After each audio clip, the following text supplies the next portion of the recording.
Max Guérou, bonjour. Bonjour. Vous êtes archéologue et vous rentrez d'une mission qui vient d'être conduite sur l'île de Tromelin. L'île de Tromelin a été le théâtre d'un drame en 1761. Est-ce que vous pouvez nous raconter un peu l'histoire de ce drame? Oui, en 1761, un bateau de la Compagnie des Indes, en fait un navire de charge de la Compagnie des Indes, qui s'appelle l'Utile, qui avait été armé à Bayonne, fait naufrage sur l'île de Tromelin. Il se trouve qu'il transportait, en plus de son équipage, des esclaves malgaches qu'il avait été achetés à Madagascar, dans le nord-est de Madagascar, bien qu'on lui ait interdit au départ de l'île de France d'en acheter. Donc en gros, le bateau part de France, de Bayonne, arrive à l'île de France et on l'envoie à Madagascar chercher des vivres. On lui interdit d'acheter des esclaves, ce qu'il fait. Et manque de chance, le bateau s'échoue pendant la nuit sur Tromelin. Et donc, qu'est-ce qui s'est passé? Bon, alors, ce qui se passe, c'est que bon, le naufrage, bien sûr, c'est toujours quelque chose d'à la fois extrêmement brutal et traumatisant. Bien que la mer ne soit pas abominable, le bateau, bien sûr, se disloque pendant la nuit, parce qu'il s'échoue pendant la nuit. Une grande partie de l'équipage réussit à se sauver. Il y a sur 150 membres d'équipage embarqués à l'époque 18 marins qui se noient. Par contre, pour les esclaves malgaches, c'est très différent, puisque comme le bateau n'était pas équipé pour la traite, c'était un bateau normal, on avait parqué les esclaves, qui est 160 esclaves, dans la cale du navire, et on avait cloué les panneaux de cale de crainte d'une révolte. Et donc au moment du naufrage, bien sûr, on ne s'occupe pas des esclaves, et ils ne réussissent à se sauver que lorsque le bateau se disloque. Donc pratiquement 60 à 80 d'entre eux sont noyés pendant le naufrage. Et donc, les hommes d'équipage et les esclaves échouent sur cette île de Tromelin qui ressemble à quoi? C'est une île qui est étrange parce qu'elle est extrêmement petite, hein. Elle fait 1 km². C'est-à-dire qu'elle fait 1700 mètres de long sur 750 mètres de large. Très basse, le point culminant est à 7 ou 8 mètres d'altitude. Il n'y a pas d'arbres, il y a des arbustes, mais pas d'arbres. Donc on est vraiment sur l'île déserte type. Il y a de l'eau? Il n'y a pas d'eau, mais il est bien évident que si on ne réussit pas à trouver de l'eau rapidement, l'ensemble des naufragés va mourir dans peu de temps. Donc le premier souci est d'essayer de creuser un puits au centre de l'île. D'expérience, moi j'ai travaillé sur plusieurs naufrages et effectivement à l'époque, les gens savaient qu'en creusant pas loin du rivage, on arrivait à trouver de l'eau saumâtre buvable. Et c'est ce qui se passe. Un premier essai est négatif. Et au centre de l'île, qui est d'ailleurs une dépression, hein, il creuse un puits et trouve à 5 mètres de profondeur, il trouve de l'eau. Donc cette eau va assurer la survie de tout l'équipage et des esclaves malgaches donc pendant leur séjour. Donc à ce moment-là, les marins français, sous l'impulsion du second du navire, parce que le capitaine semble avoir été complètement accablé par le naufrage, donc c'est le second qui entreprend de construire un bateau de fortune avec les débris du bateau. L'équipage d'ailleurs est très peu coopératif et ce sont en partie les esclaves qui aident à construire ce bateau. Et en 2 mois réussissent à construire un bateau qui fait une quinzaine de mètres de long, sur lequel ils entassent tous les marins, tout l'équipage de l'Utile, à l'exception des malgaches qu'on laisse sur l'île. Et d'ailleurs, quand ils embarquent, on a le récit de l'écrivain du bord, il dit on était entassés comme des sardines. Donc on le conçoit d'ailleurs, pour mettre 135 personnes sur un bateau de 15 mètres, il faut bien les entasser. On pense aux bateaux d'émigrés actuels où on voit des entassements extraordinaires. Et là, donc, le bateau s'en va, laissant complètement médusés les malgaches. On leur laisse quand même des vivres, puisqu'on a récupéré sur le bateau naufragé tout ce qu'on pouvait de vivres. On leur laisse une lettre au cas où un bateau passerait pour expliquer pourquoi ils sont là, et on leur promet de venir les rechercher. En réalité, on ne viendra pas les rechercher. C'est une longue histoire d'ailleurs, et les rescapés de ces 80 malgaches que l'on laisse sur cette île seront sauvés 15 ans après. Il ne restera 7 femmes et un bébé de 8 mois. Et où sont passés les 80 Donc, autres esclaves C'est la vraie question, et c'est la raison pour laquelle on a, après avoir fait un gros travail de recherche historique autour de cette histoire, donc tout l'environnement de cette histoire, on le retrouve dans les archives. Par contre, ce qui s'est passé pendant les 15 ans sur l'île, on a très peu de témoignages. On a le témoignage des femmes rescapées, mais le vrai rapport dans lequel peut-être il y avait plus de détails sur la manière dont ils avaient survécu, je ne l'ai pas retrouvé. Donc j'ai 3 ou 4 pièces de correspondance où on dit en gros, les femmes disent qu'ils attendent le secours pendant un certain temps, probablement 1 an ou 2, puis 18 d'entre eux construisent un radeau et s'en vont. Je pense que la majorité des gens qui étaient les plus faibles psychologiquement ou physiquement sont morts au début. Et ils se retrouvent pratiquement pendant une douzaine d'années, une quinzaine de personnes, jusqu'au moment du sauvetage final. Donc on reviendra sur le sauvetage final, mais pour vivre, ils vivent essentiellement de tortues. Bon là, c'est une chance, l'île de Tromelin est un endroit de ponte de tortues, il y a énormément de tortues, donc de ce côté-là, ils avaient de la nourriture. Des oiseaux aussi. Il y avait des colonies de sternes qui sont des petits oiseaux, mais qui vivent en colonies extrêmement nombreuses, des centaines de milliers, voire des millions d'oiseaux. Donc quand ils viennent pondre, c'est assez facile de les capturer ou de les abattre et de se nourrir. Et puis, elles disent qu'ils construisent des habitats avec des blocs de corail, et que quand on les retrouve, elles sont vêtues de plumes d'oiseaux tissées. Parce qu'ils ont bien sûr, au bout de 15 ans, ils n'ont plus de vêtements. Et elles affirment également avoir entretenu le feu pendant 15 ans. Donc c'est tout ce qu'on sait sur leur séjour, là. Et donc vous avez conduit 4 missions sur l'île de Tromelin. La première date de 2006. Oui. Donc que vous ont appris ces missions, et en particulier la dernière, qui s'est déroulée du mois d'août au mois d'octobre dernier? Oui, tout à fait. Donc cette année en particulier, on a essayé de faire un travail pour essayer de vérifier dans le sol archéologique s'il restait des traces de végétaux consommés. De toute manière, ces végétaux, ce n'est que 2 ou 3 possibles. Donc sur le plan de la vie, de la survie, c'était très rapidement, on a eu les certitudes. C'est-à-dire qu'on a une grande chance sur cette fouille, c'est qu'après le départ, le sauvetage de ces naufragés, l'île est déserte et le sable s'accumule, en particulier parce qu'ils ont construit des habitats dont on va parler, et que ces habitats ont le rôle d'écran vis-à-vis du vent, et donc le sable va s'accumuler. Et tout le site archéologique est recouvert d'une couche de 30 cm de sable blanc, qui est une espèce de scellé mis sur le site archéologique. Et pour nous, extrêmement précieux, parce que quand ce sable blanc est présent, on sait que ce qui est dessous est intact. Quand il n'est pas là, on sait que c'est l'installation de la station météo qui a lieu en 1954 qui a perturbé le sol.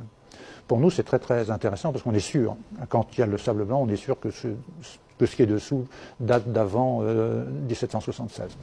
Donc après, on a travaillé sur les habitats. Donc avec une première surprise, c'est qu'on trouve des habitats qui sont construits avec des blocs de corail ou avec des blocs ou des plaques en français on appelle ça du beach rock. En fait, c'est une espèce de ciment naturel qui se forme, ça fait du grès de sable on dit, qui se forme sur les îles avec de la poudre de corail, de l'eau et du soleil. Et ce sont des plaques de 6 à 7 cm d'épaisseur, mais qui sont grandes. Donc, la base des murs est faite avec des plaques verticales, et après on empile dessus des blocs de corail ou des plaques horizontales.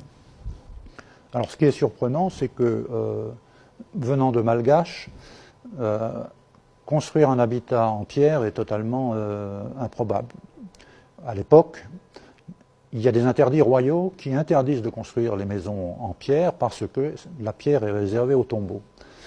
Et ce qui est curieux, c'est que le type de construction qu'ils adoptent, c'est exactement la structure des tombeaux que l'on trouve à Madagascar, c'est-à-dire des pierres verticales avec Et donc, on conçoit bien que déjà, on arrive à un stade de compréhension du fonctionnement de ce groupe de Malgaches intéressant, c'est-à-dire qu'on voit qu'il y a probablement un débat, parce que je ne conçois pas que des gens pour qui la tradition, les tabous sont très importants, acceptent sans en discuter de vivre dans quelque chose qui sera perçu par eux comme vivre dans un tombeau. Et donc il y a déjà cette adaptation qui est vraiment très très intéressante. Et c'est le premier point qui nous intéresse, qui montre qu'il y a, au-delà de la survie, une petite société qui se construit avec des problématiques très très intéressantes, puisqu'elles les obligent à aller au-delà des tabous et des interdits qu'ils étaient leur quotidien à Madagascar. Autre aspect, et ça c'est plutôt la dernière mission, celle dont je rentre, c'est que maintenant on a la certitude que l'habitat initial a été construit comme un hameau où tous les bâtiments sont l'un à côté de l'autre, une espèce de groupe. Là aussi, c'est contraire à la tradition malgache, où l'habitat familial est indépendant et isolé. Toute une famille, pas forcément une famille, mais un clan familial vit dans une maison, dans un enclos séparé. Il n'y a pas de mitoyenneté entre les maisons. Et là, on a au contraire des bâtiments qui sont les uns contre les autres. Et psychologiquement, c'est l'image de la solidarité. C'est vraiment très très intéressant. Les bâtiments nous ont donné aussi d'autres pistes intéressantes. C'est-à-dire qu'on a la certitude maintenant qu'à un moment donné, probablement à la suite d'un événement climatique, probablement un cyclone, parce que ce que je n'ai pas dit, c'est que Tromelin se trouve sur la route des cyclones de l'océan Indien. C'est pourquoi il y a eu une station météo en 1954. Avant l'apparition des satellites, elle servait de station d'alerte pour Madagascar. Et donc lorsque certains cyclones violents passent à proximité de l'île est en partie inondée. Et il est probable qu'à l'occasion d'un de ces cyclones, leur bâtiment ait été mis en danger, ou inondé, ou détruit. Et ils ont construit un mur, mais qui fait 3 mètres de large et une dizaine de mètres de long, en détruisant des bâtiments déjà existants pour se protéger. Et là aussi, on voit bien que ce sont des gens qui gèrent leur environnement et qui donc dominent un peu leur statut de naufragé. Et le feu, qui est une question importante pour des naufragés. Alors le feu, au début, l'affirmation des femmes était intéressante, parce qu'on s'est dit, est-ce qu'elles ont conservé le feu, ce qui me paraissait peu probable, compte tenu des pluies torrentielles qu'il y a quand il y a des cyclones, ou est-ce qu'elles avaient les moyens de le rallumer. Et la première année, en 2006, on a trouvé une pierre à fusil, mais elle était intacte, alors donc ça ne nous avait pas donné de solution. Or, depuis, on a trouvé une dizaine de pierres de silex, mais usées jusqu'à la corde, si j'ose dire, qui font 1 ou 2 grammes, 1 centimètre de large, et on a trouvé des briquets. Les briquets, à l'époque, ce sont des anneaux de fer qu'on passe sur 2 doigts ou 3 doigts, et avec lesquels on tape sur le silex pour faire des étincelles. Donc là, de ce côté-là, on a eu la solution. Plus intéressant, c'est Alors on a eu la chance, en 2008, de trouver la cuisine de ce petit groupe de bâtiments intacte, et avec tout son matériel à l'intérieur bien rangé. Alors ça aussi, c'est une image intéressante, parce que le matériel dans la cuisine est rangé. Donc il y a des gamelles en cuivre, empilées les unes sur les autres, une coquille de triton qui est ces grands coquillages, mais qui a été aménagée en louche sur le dessus. Au centre, il y a 2 grandes bassines en plomb avec des couvercles qui, de toute évidence, servaient à stocker l'eau. Devant la porte, une autre grande bassine en plomb qui sert à stocker l'eau, avec un tuyau écrasé qui servait de louche également. À droite de la porte, quand on rentre, on trouve les cuillères rangées avec des pics qui sont probablement des fourchettes simplifiées. Puis on trouve des hameçons, des crocs, donc vraiment un univers très très bien rangé. Et donc on imagine que des survivants sur un petit espace comme ça doivent s'organiser. peut-être mettre en place certains rituels ou élire des chefs, ou je ne sais pas. Est-ce que vous avez eu des indices sur l'organisation sociale? Alors l'indice d'organisation sociale, c'est, à vrai dire, non. Simplement, il ressort de cette gestion de leurs ustensiles, mais plus encore de leur habitat. Savoir que, en gros, cette année, on a acquis la certitude, bien que ce ne soit qu'une période au niveau archéologique de 15 ans, je veux dire qu'au niveau individuel c'était long, mais au niveau archéologique c'est très court, 15 ans, on a 4 stades d'occupation différents. On a le premier stade sans rien, c'est-à-dire qu'il est probable qu'il commence par s'installer sous la tente. Un cyclone survient qui est marqué dans le sol, qui leur emporte probablement leur habitat léger. Et à ce moment-là, ils se mettent à construire leur premier bâtiment. Mais les premiers bâtiments sont détruits assez rapidement. On ne sait pas s'ils ont été détruits, et c'est peut-être les deux d'ailleurs, par un accident climatique, et eux, à ce moment-là, reconstruisent autrement. Cette année, ce qui est original, c'est qu'on a trouvé 2 pans de mur, malheureusement, qui s'enfilent sur un bâtiment moderne, donc on n'a pas pu fouiller complètement, le bâtiment complètement, mais qui sont complètement inclus dans le sol archéologique, c'est-à-dire qui ont été détruits pendant leur présence. Et comme c'est détruit, c'est arasé, l'image, c'est plutôt que peut-être que le bâtiment a commencé à être détruit par un événement climatique, mais qu'après ils l'ont démonté pour reconstruire ailleurs. Puis après, il y a la construction de ce hameau, il y a une dizaine de bâtiments groupés, puis la construction de ce mur imposant au centre de ce hameau. À une époque, probablement, ils n'étaient plus très nombreux et où ils n'utilisaient pas la totalité des bâtiments. Quant à savoir s'il y avait un chef ou pas un chef, ça c'est pas possible. Le seul élément intéressant sur leur psychologie, c'est la découverte de bijoux. Cette année, on trouve une bague faite d'un fil de cuivre, c'est-à-dire qui fait 1 millimètre d'épaisseur, une bague ouverte, et une petite chaînette faite avec un fil de cuivre dont les mailles sont en forme de S. Donc là aussi, c'est pareil, on voit que c'est un bijou très, très, très humble, mais qui marque bien que, puisqu'il n'y a presque plus que des femmes à la fin, qu'elles ont accepté leur statut et qu'elles construisent une vie comme elles peuvent, mais avec des indices de vie normale, quoi. Enfin normale entre guillemets, quoi. Donc le calvaire va durer 15 ans. Pourquoi et comment cela va-t-il se terminer? Ça se termine d'une manière qui, moi, au début, m'a paru étrange, mais en fait, qui s'explique par l'insistance du premier lieutenant à essayer d'obtenir qu'on envoie des secours pour voir s'il y avait des rescapés sur l'île. Donc, au départ, le gouverneur refuse et n'envoie pas de bateau.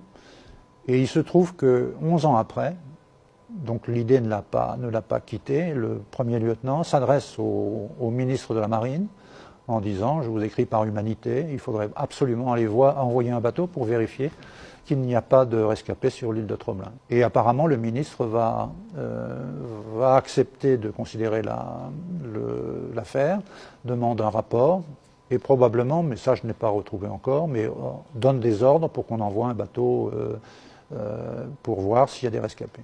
Alors en ce qui concerne les bateaux qui viennent pour le sauvetage, il y aura eu donc 3 bateaux qui ne réussissent pas à sauver les rescapés. Et finalement, c'est la Dauphine, qui est une corvette de la Marine royale, commandée par Tromelin, donc qui va donner son nom à l'île, qui réussira à récupérer les naufragés. Bon, d'abord, il s'est instruit des échecs précédents. Il a embarqué une pirogue qui va permettre de faire le transfert plus facilement. Et donc les 7 femmes et le bébé vont être ramenés à l'île de France, donc l'île de Maurice actuelle. Et le petit garçon va être baptisé. Sa mère et sa grand-mère, qui font partie des rescapés, vont être pris en charge par le gouverneur dans sa maison civile. Voilà. Et donc à leur retour, les 8 rescapés sont accueillis avec bienveillance?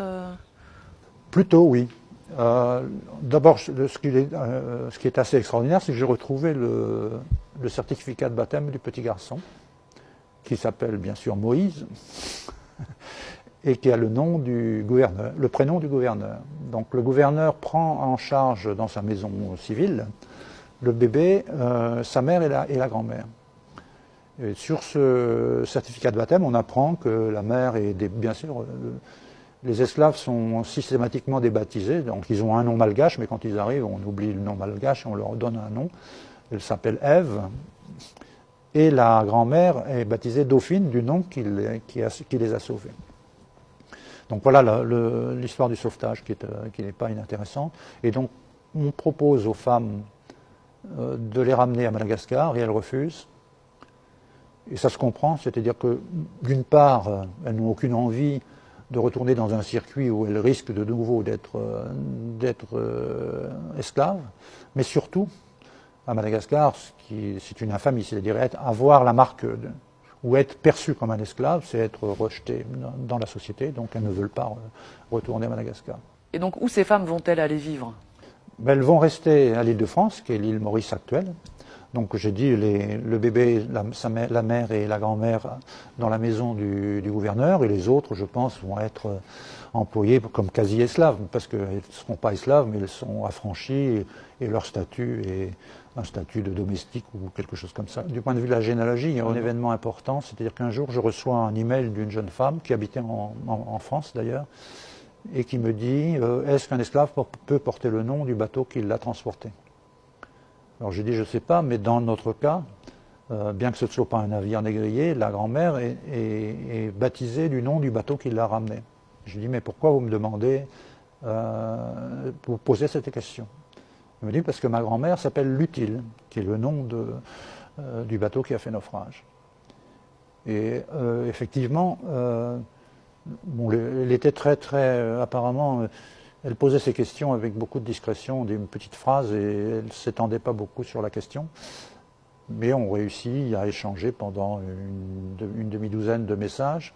Et je lui demande, est-ce que ça vous intéresse qu'on mette cet échange sur le forum de notre site? Parce que ça me paraît intéressant, votre question et vos réponses. Et elle me dit, non, surtout pas. Et pour moi, ça a été très très important, parce que je m'intéressais depuis longtemps à la traite et à l'esclavage.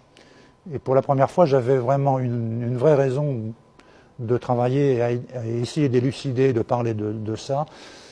Quand je me suis rendu compte qu'une personne qui pourtant était descendante au 4 ou 5e degré d'esclave refusait qu'on en parle, de peur de paraître, d'être perçue comme une esclave.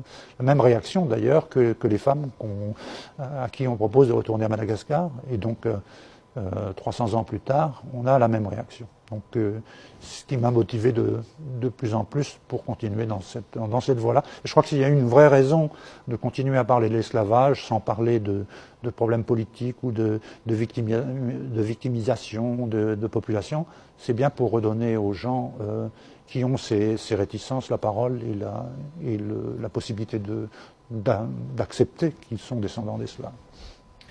Guérou, merci beaucoup. Merci.